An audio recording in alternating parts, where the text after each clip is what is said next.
this is one kind of thought. I kind of understood. It would be that I would like clean water shaken into this bowl. I'm like, girl.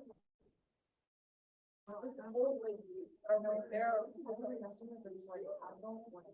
We kind of throw it.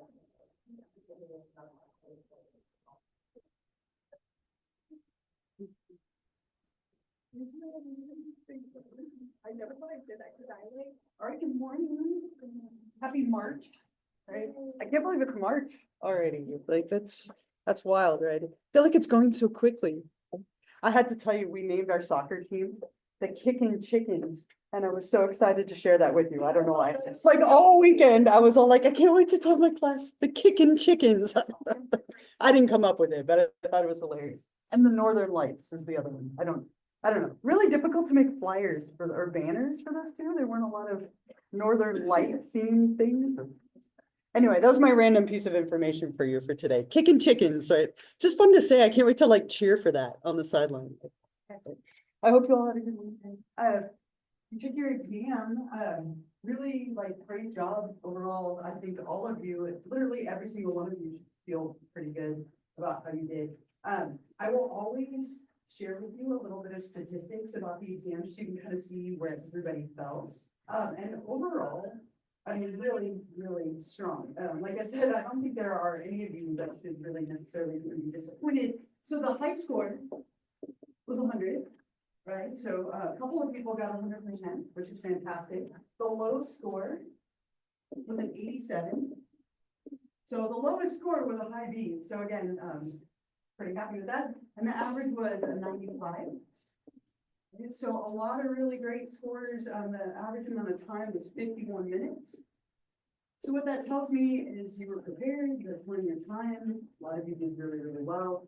I always like to encourage you to use the exams as a learning opportunity, but I think most of you, if not all of you, should feel really good about this. Obviously, what you did worked for you, so do the same thing in this next section. If you wish you had done a little bit better, you know, which is obviously relative. I'm mad when I get a 99. Like if I miss one, like it'll haunt me forever. And there were a few of you who got a 99 who might be in that spot, right? But if you wish you had done a little bit better, you can always prepare a little differently for the next exam. You already have the study guide for the next one, but you can expect a very similar style for the next exam. They're all kind of similar. So clearly what you did worked for you. Keep doing that. But if you wish you had done a little bit better, you could always start studying now with the study guide for the next one, and that might help you as well. So any like questions or thoughts or comments, anything related to the exam before we move on to our next unit? 1/3 of the class down. Anything? Again, I think y'all feel pretty good about that. It makes me really happy to see that so many of you did so well. So thanks, Josh. This unit, we will look at somatic disorders, which we'll start today. Then we'll look at mood disorders, suicidality. We should have a guest speaker from our health center coming in to talk about QPR. You get a little certificate. You can actually put it on like a resume or an application, which is kind of cool. Eating disorders and substance disorders. And then we have spring break in there as well. So that's kind of what we have coming in this next unit. I'm going a little bit out of order, but I think this one follows really logically from the last topic. So we are talking about stress disorders and trauma disorders. Somatic symptom disorders or disorders featuring somatic symptoms are very connected. They're very related to like stress and trauma and things like that. So I think it's a very natural segue. And then we'll go back to chapter 6 with mood disorders. But this chapter is all about like the interplay between the body and the mind, right? And when you're stressed, it affects your body, as we talked about a little bit last time. And so we see a little bit of that. Here we'll talk about a couple of like bigger ones and the smaller ones as well. So this whole chapter, disorders featuring somatic symptoms or somatoform disorders, they keep changing the name of this, right? They keep changing this name, but basically soma translates to mean body. So what we're looking at are disorders that affect the body. So some kind of stressor or trauma, something that is going to cause symptoms in your body, but it's mainly caused by or related to like psychological factors. So a lot of stress leading to stomach aches or headaches, or extreme stress leading to some kind of random and interesting things like conversion disorder that we'll talk about in a slide or two. But with all of these, it's some kind of physical ailment or illness or issue in your body that is caused by something psychological. You're not doing it on purpose. You don't even want this to happen. And sometimes when you realize that you're doing it, it actually will start to go away. And so it's a lot of like unintentional stuff where we convert something to a physical symptom because we can't handle it emotionally. And as a group, these disorders have a really like rich history, really like probably not what you would expect to learn about in this class, maybe in my human sexuality class next, but not this one. So as a group, these disorders used to be called hysterical disorders. Hysteria has a really like interesting history to it. So if we look at the word hysteria, when somebody says you're being hysterical, so like a common use of the word, if somebody says you're being hysterical, we say you have like emotional excess. Right? Like you can't get your emotions under control. Like stop it, you're being hysterical. Would mean that you can't control your emotions. They're kind of in excess or out of control. That would be how we use this in like a common way. But if you look at the history of this word, if we go all the way back to like the 7th century,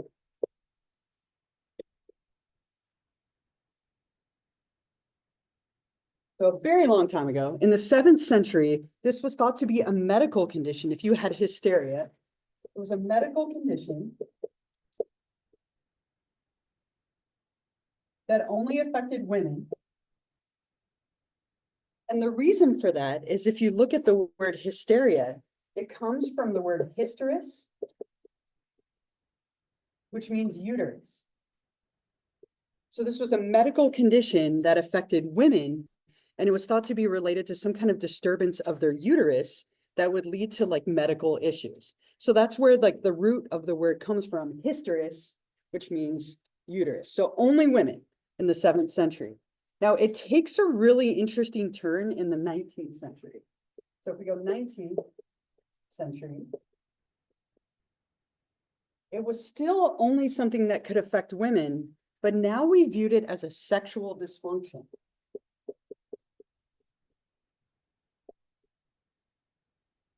Still only affecting women. And the craziest part about this is the treatment for this. And there was a really cool movie made about this called Hysteria. I want to say it's maybe like 15 years old. But what would happen is if women had hysteria and it was a sexual dysfunction, all right, ready for this? They would go to a doctor, a medical doctor, who would put them up in stirrups, manually massage their genitals for an hour to 2 hours to cause a slow, frustrated orgasm to put the uterus back into place. That was the treatment for this in the 19th century. Women lined up like crazy to get this treatment. Okay, so they were going to doctors and doctors and doctors, and these poor doctors couldn't meet the demands of all these hysterical women. They were developing conditions in their hands from massaging these women's genitals for hours. And it led to the invention of the first vibrator, which was called Granville's hammer after the doctor who invented it. Right? Can you imagine Granville's hammer? And it was tested on prostitutes for months to make sure that it would work. It was basically almost like a high-powered feather duster is kind of what it looked like. But it led to the invention of the vibrator to help these doctors who couldn't handle the demand of all these women. Things you didn't expect to learn about today in class, right? And then it took one more turn in the 20th century.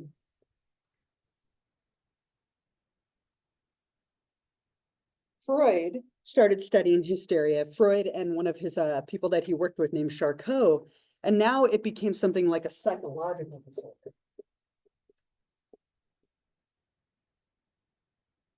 Where people had emotions that they couldn't control. It mainly affected women, but it could affect men as well. Freud almost exclusively worked with women as his patients, but Freud and his mentor Charcot decided it was a psychological disorder where people had their emotions out of control and then we had to work through it.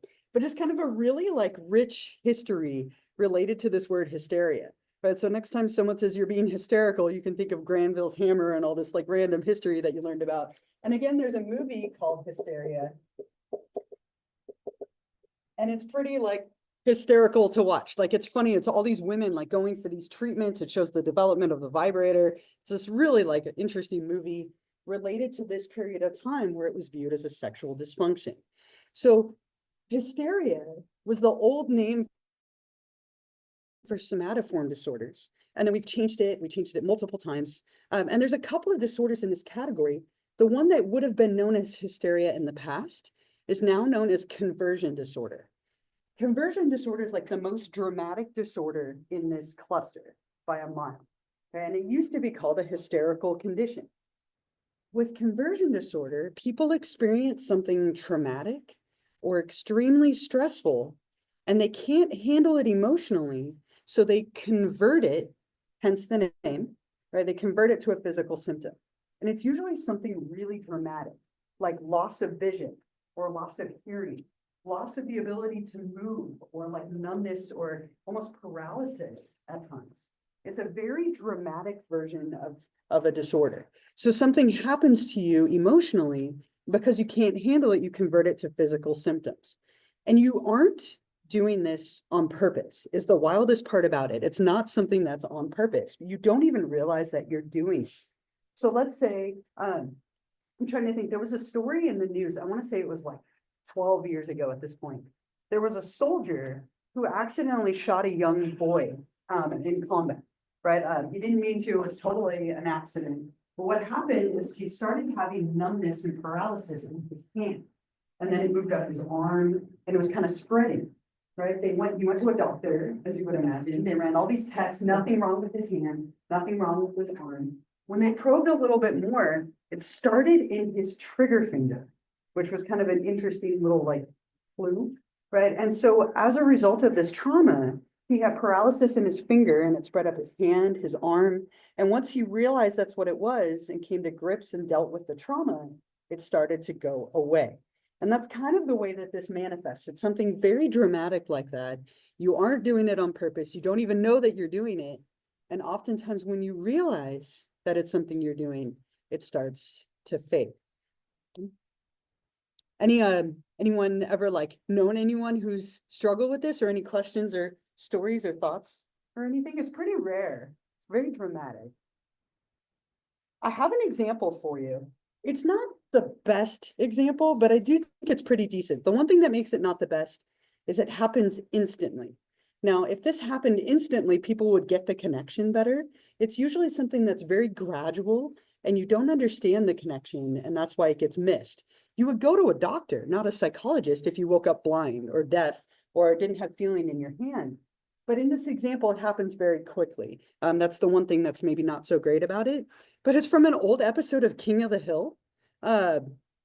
Hanks, he comes to grips with the whole thing that affected him, and his vision comes back. And again, it would normally come back slowly. It would occur slowly. It would come back slowly. But other than that, pretty decent example. Yeah. Seen the show as well. No, I mean, I'm familiar with it, but no, I haven't watched it. I just remember while we were watching that, was a big part of the first episode that Watson in the show. Yeah. He got shot in Afghanistan and he's suffering from PTSD, and he walks with a cane and Yeah. has a bad limb. But during the first episode, Sherlock tells him that it's not a real limb and his limb is fully healed. Interesting. By the end of that episode, stops using pain. Oh, right on. That's a great example, right? And so like the trauma of what happened, he was manifesting it in like his leg not being able to walk. Yeah. And sometimes it can be rooted in like an actual thing that happened, but it's way worse as a result of like something emotional. And then once you come to grips with it, it would start to get better. That's a great example. Yeah. It's kind of cool. I just remember that, Yeah. Walking the exit, like they were in a rush, like in a restaurant or something like that. And then on their way out, he forgot his cane and started like sprinting, Right on. or like they just started going and he Okay. just left his cane at the restaurant and everybody's like, "Ooh." I'll have to look that up. Like, right on. I've been meaning to watch that. Right. But yeah, I've heard good things. We just watched Alice in Borderland. My kids are obsessed with like any kind of anything with like games. So it's like we watch Squid Games and then that, and then Beast Games, like any games, like kind of thing. But now I need a new show, so perfect. But that's a great example. And again, it tends to be something slow. So you're manifesting something psychological in a physical way. So it's a loss of sensation, it's paralysis, it's loss of a sense. And again, it's not anything you're doing on purpose. It's something that's very much like unconsciously motivated and unintentional, and by far the most dramatic. It used to be called hysterical blindness or hysterical paralysis because it was so dramatic. The other one up here is much less dramatic, but much more common, right? It happens much more frequently. Somatic symptom disorder. And I hate in this category, we have like disorders featuring somatic symptoms, somatic symptom disorder, somatization pattern, they're all really close. But with this one, we're looking at someone having a bunch of different like symptoms that are driven by something emotional or psychological. And it can take two different patterns, somatization pattern, where you have a bunch of like little things, or pain pattern. Now, in order to have the somatization pattern, you have to have a couple of different symptoms. You have to have a severe pain. And this is for somatization pattern. So you have to have a symptom from each category. So you have to have a pain symptom that isn't being caused by something physical. Again, this is all in reaction to something emotional. So it could be headaches, chest pain, pain in a certain part of your body, right? But you're having something related to pain. You have a gastrointestinal symptom, GI symptom. So nausea, vomiting, stomach aches, something affecting your stomach. Really common that when people are stressed, they get stomach aches or nausea. That's a really common way that stress can manifest. Diarrhea could be another way this can come, or throwing up. A sexual symptom.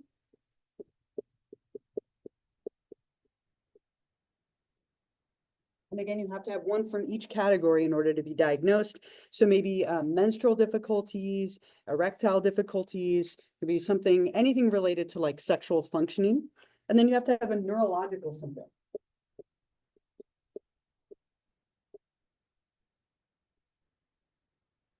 Like numbness in part of your body, or tingling, double vision, something is like part of your body is like paralyzed or like not functioning properly. This one is much more common, and it's very commonly missed. If you can imagine, if someone has like pain, they go to one doctor. And if they have a sexual symptom, they might go to another doctor, right? And so you might very easily miss this pattern. So it's much more frequently occurring, but it's very commonly missed. So it's like a bunch of vague stuff caused by stress or anxiety or something that happened in your life. And once you come to grips with whatever is stressing you out or causing these problems, they all kind of start to resolve themselves. All of them. Yes, you have to have one from each category to have somatization or Burkitt syndrome after the guy who coined it. But yeah, so very commonly occurring. But as I said, it's easy to miss because you might not see these things as connected, or as part of a disorder. You might think it's something just physical going on. The last one is really like straightforward. It's just pain. So somebody has more severe pain, or their pain lasts longer than it should, right? So with this one, you're suffering from pain that's related to something psychological. And again, you aren't doing it on purpose. You don't realize that you are causing it. Any other like stories, questions, thoughts, anything? Yeah. Would hypochondria fall in the bracket of somatic symptoms? So it is a different one. So we'll get to it in a little bit. It's called illness anxiety disorder now, but it is within this umbrella. Yeah. So somebody kind of hyper interpreting every little thing in their body and stressing about their health is within this whole category. It's a little different than these ones because there may or may not be anything wrong with you. You're just kind of hyper fixated on stuff, but it is within the larger category. Yeah.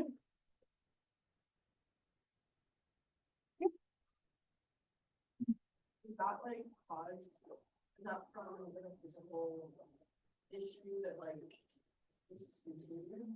Like they're like psychologically they have something in hospital.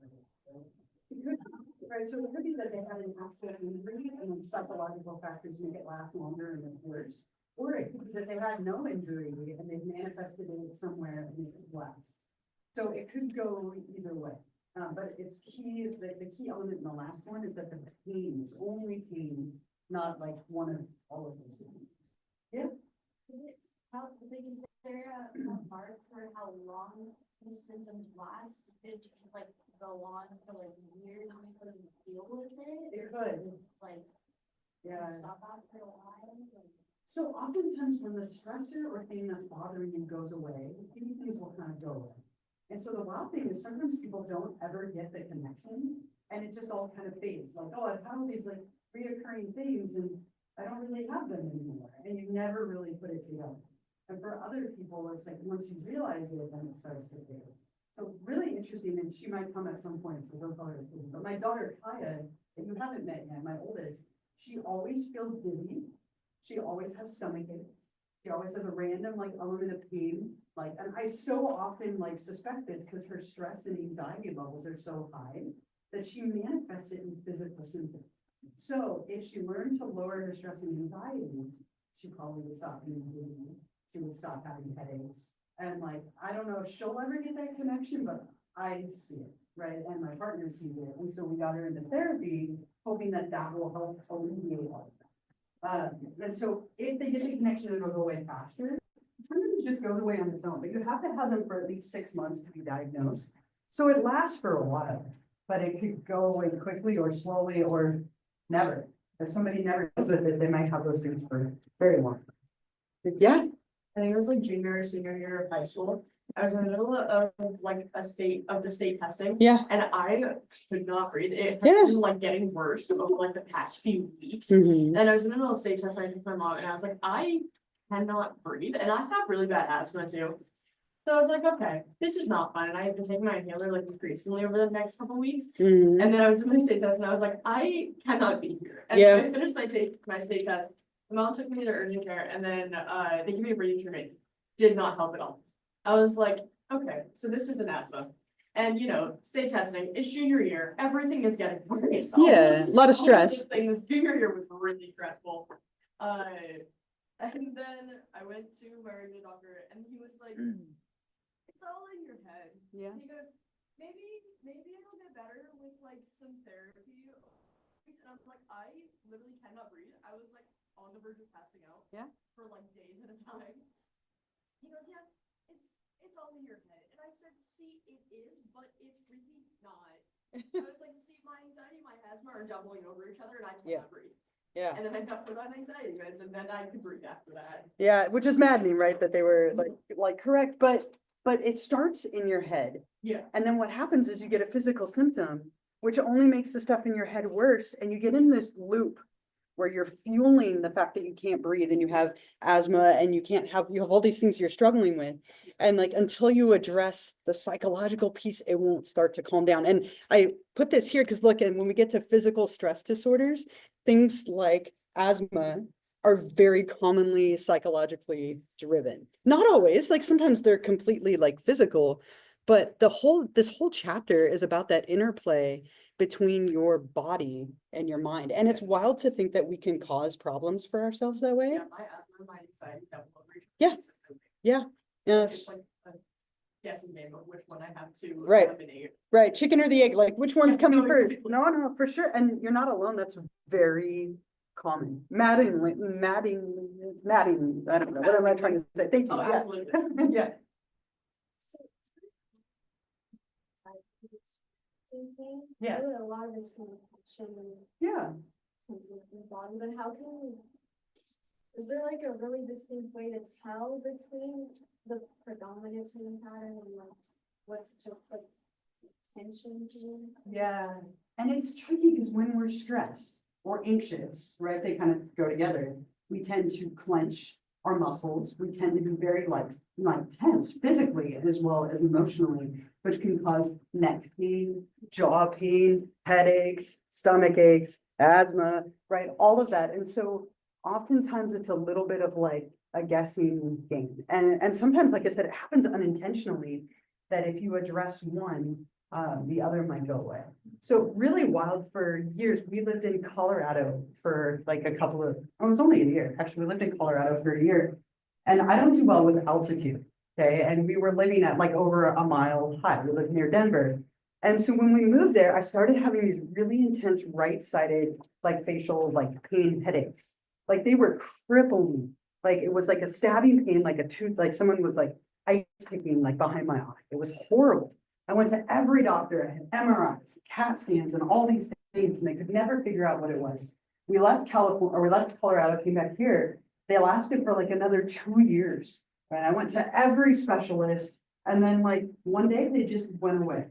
And like in my mind, all I could ever think was like, did I do this to myself at some point? Like, was it stress and anxiety? And I might not ever know, right? But it went away, thankfully, because it was like so devastating. It was so hard to live with. And like, I'm always afraid that it'll come back.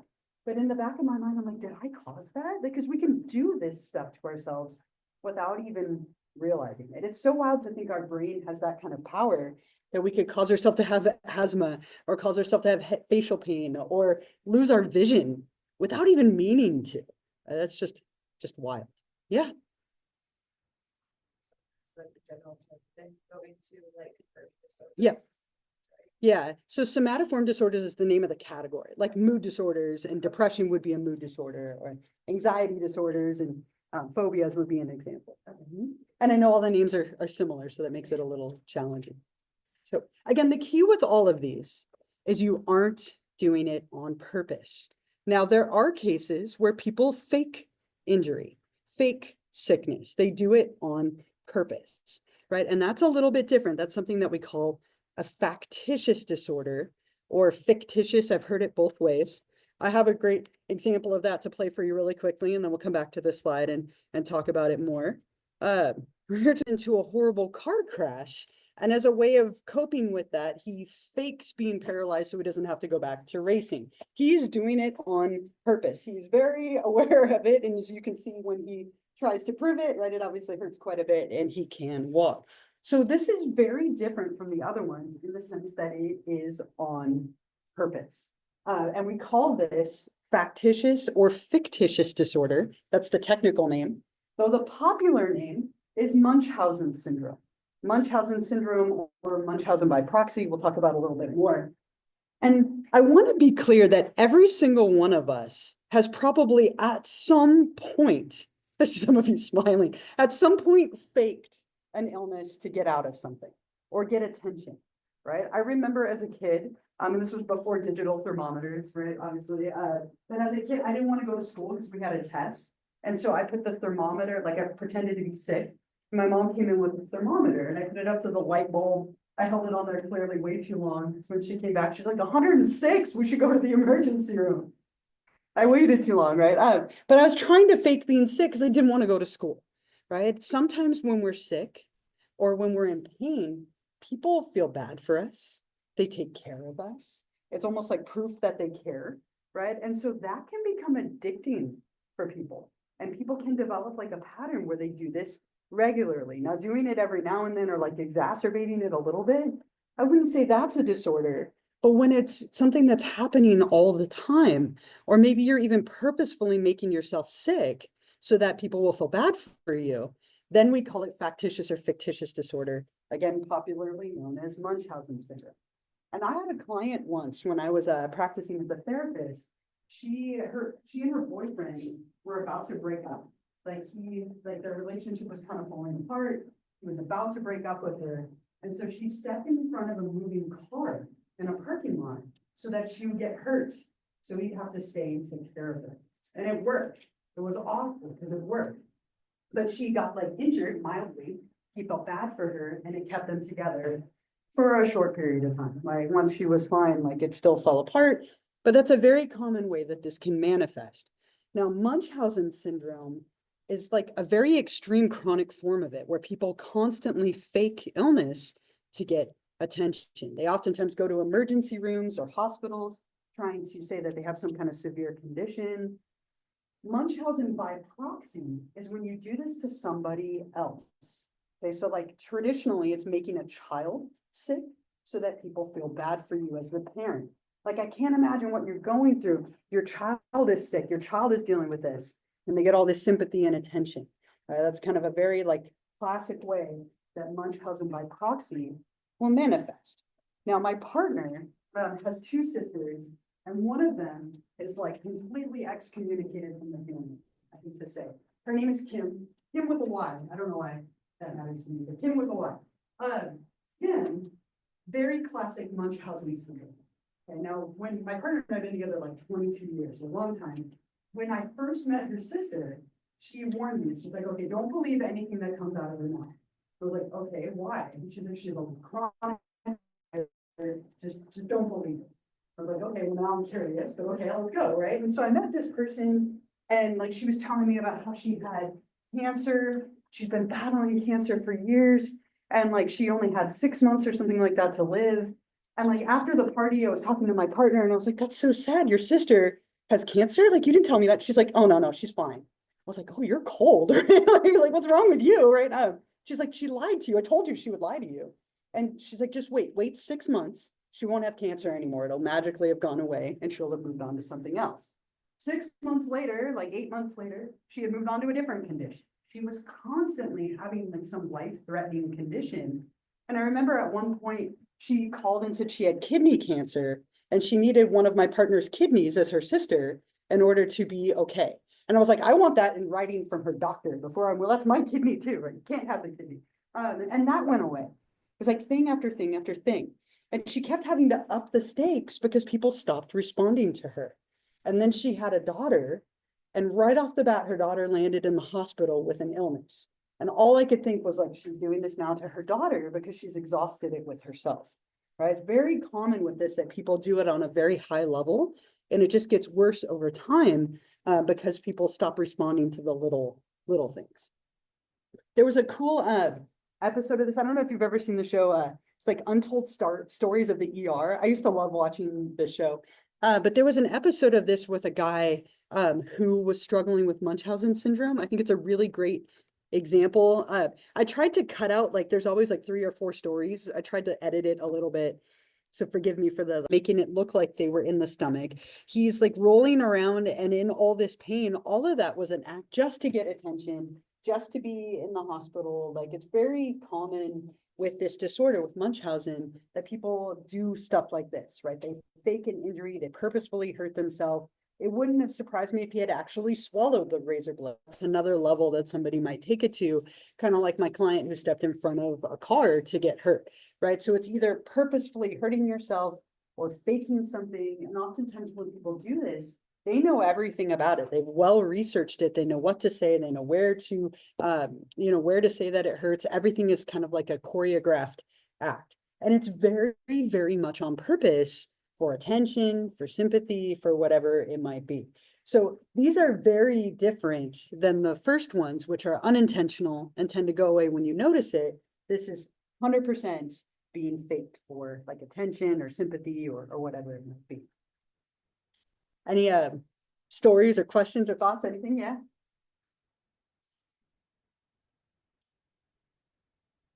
It could. Yeah, and it might be, sometimes when you lie, you can get caught up in your own lie and start to believe it, right? And it can definitely hit that point where like you almost start to believe it, or if you don't believe it, no one would ever know. There's often a lack of being willing to admit it or own it in any way. You just commit to it and you stick with the lie. Yeah.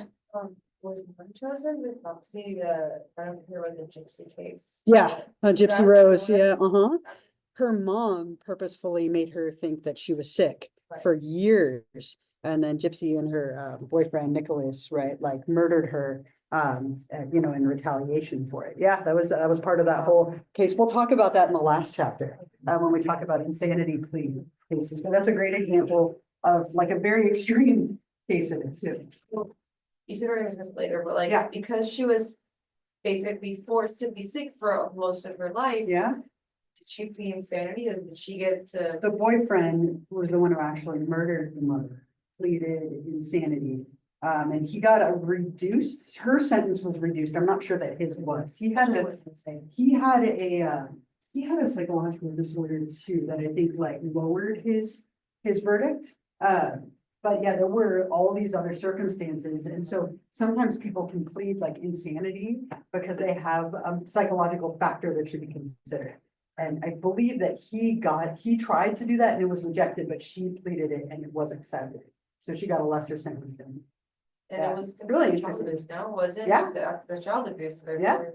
And she was never sick, right? The crazy thing was she was never sick. Yeah. I just, her mom just made her believe it for years. Yeah. Yeah.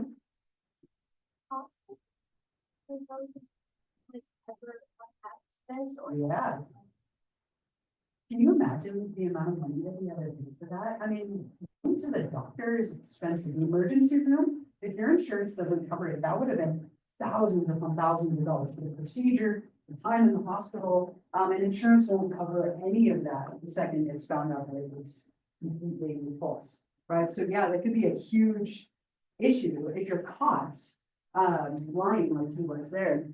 Then insurance wouldn't pay for any of it. You'd be responsible for all that money. Yeah, it's a factor for sure. Yeah, There's another huge factor, because it gets put on your like, yeah, you're flagged. your flag. Uh-huh. There's an episode of House, Yeah. where there was a person who was flagged with Munchausen. They Mhm. actually did end up having something, it was like, pull out. All the drama, right. All the drama, but yeah, it was an interesting situation, it's like, really not, it's like, oh, what's that? Yeah, right. And no one would take you seriously. Yeah. And that's the downside to this is let's say you actually do have a medical issue, but you've been flagged as someone who does this. You might not ever find anyone to take you seriously. Like drug addicts. Yeah. Another thing Yep. where it's like, you get, Yeah. like, denied medical attention. All right. It's so crazy how the second that there's something on your chart like that, it changes everything. And insurance. Yeah.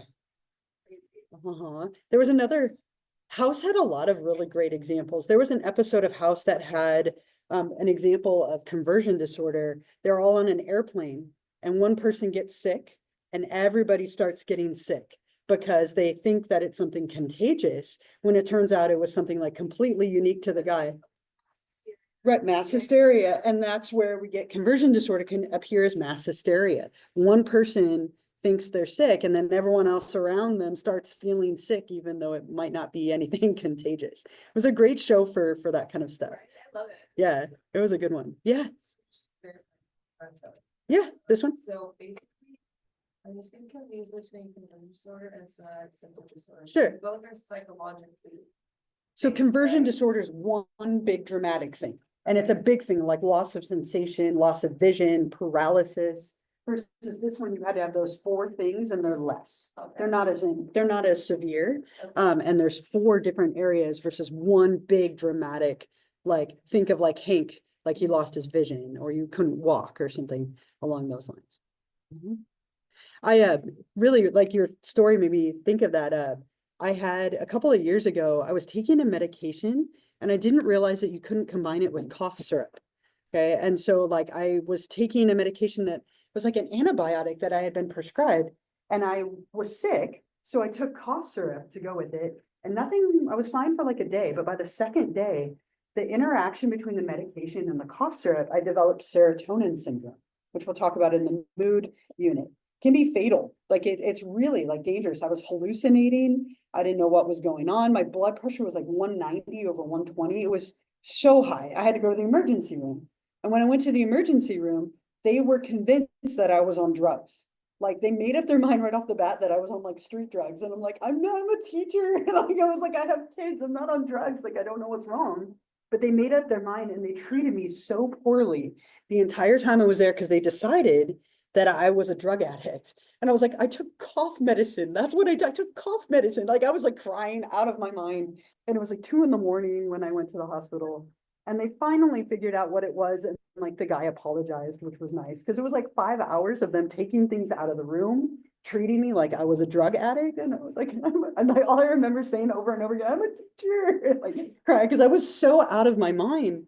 But when people make up their mind like that, they can treat you very differently, and sometimes it's deserved and sometimes it's not. Okay. All right, was there any other thoughts, questions, stories? Now I know not I never take cough medicine again, right? I'm like afraid of cough medicine now. Nothing to do with the cough medicine. One more and then we'll stop for today. And Somebody asked about this, right? The illness anxiety disorder, this used to be called hypochondriasis, so being a hypochondriac. They renamed it illness anxiety disorder to make it a little broader. But this is when people are constantly fearing for their health. They're convinced they have something wrong with them. They mistake like little minor things in their body for major illnesses. Very common to do. This was like through the roof during COVID, as you can imagine. But people are so worried about having a serious illness, and it takes up a lot of their time. They go to doctor after doctor, convinced that they have something wrong, right? And if let's say you have a headache, it's like you're convinced it's a brain tumor. Your toes are hurting, and instead of it maybe being that your shoes are too tight or you had too much activity, it's got to be like some major like peripheral neuropathy kind of thing. Like everything is blown out of proportion. I always think of, if you've ever watched Doc McStuffins, there's this little guy named Chili. He's this little snowman who's always obsessed that he's sick. Or Eddie from like the new It movies is always convinced that he's sick. And he's carrying around his asthma inhaler, even though he doesn't have asthma. You're just constantly worried that it's something major. And I don't think Google or like any of our like choices when we're sick help us very much. Every time you Google something that's wrong, it's like either something really minor or cancer, right? It's like 50-50. Like you could have a cold or it could be cancer. The idea here is that this person would always go to the major, like severe thing, rather than thinking it's something smaller. It has to last at least 6 months. You go to the doctor constantly, second, third, fourth opinions, because you're convinced that they're wrong. And there's nothing really wrong with you, but you're always kind of catastrophizing and assuming the worst. This tends to get worse with age, right? The older that we get, the more we tend to have some of this stuff. My grandma would go to the doctor constantly. She just like lived at the doctor's office, convinced that every little thing was going to be the thing that took her out. And the older you get, you know, the more that this can kind of surface. But it's a lot of like assuming or fearing that you have a major condition when maybe there's nothing wrong at all. Yeah.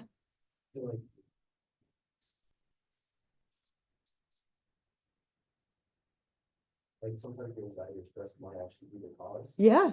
Yeah. Like being so worried about having a physical symptom might cause you to have a physical symptom. Right. Yeah. Yeah. And so it could be that, right? This whole category has to do with that interplay between the stress and anxiety or trauma and the way it affects your body for real, or the perceived effect or the fear of what it could be causing. There's a lot of like, all of these are psychological elements. Not only the medication you're taking this out. I mean, that could be part of this, right? That like it wasn't enough or you need something else. But it could be motivated by a lot of different things. It could be like denial. It could be that you want something else, right? And not necessarily a disorder specific to that, but it could be, feels like it would kind of fall within this realm of this chapter, I would think. I have a little homework assignment for you. I'm going to give this to you now, and then I'll collect it next class, but we'll take a few minutes at the beginning to talk about it first. But I found 4 different like cases of this in the news, and I shortened them down to like brief stories. So it's 3 on the front and 1 on the back. And what I want you to do is you're going to read through them and decide which of the disorders that we covered today, so just the ones from today, that you think that these people have and why. So which one and why? And then at the end, you get to create your own example of any of these. So like I would write something about Kim for sure. Like I would do something about her, but it could be something inspired by something you saw in a movie or a show, something in your life. You can be creative and make it up. But you'll answer the first 4 and then create your own. I'll give you a little time next class to share it with your classmates and see if they can guess. But this will be due when I see you on Wednesday. And then we'll finish up this chapter, and we might start a little bit of the next one, depending on the time. We hand this out and make sure you any questions before we end.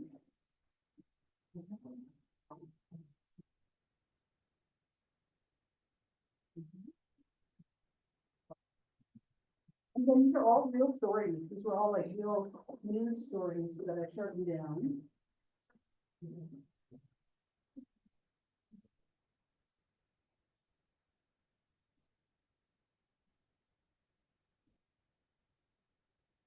Did everybody get one?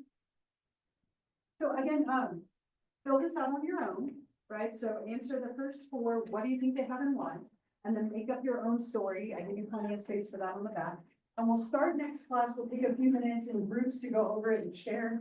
Then I'll collect it and we will move on. Okay? So I'm gonna stop there. I'll hang out for a few minutes if you have any questions about this or about the exam or anything else. Otherwise, I'll see you all on Wednesday.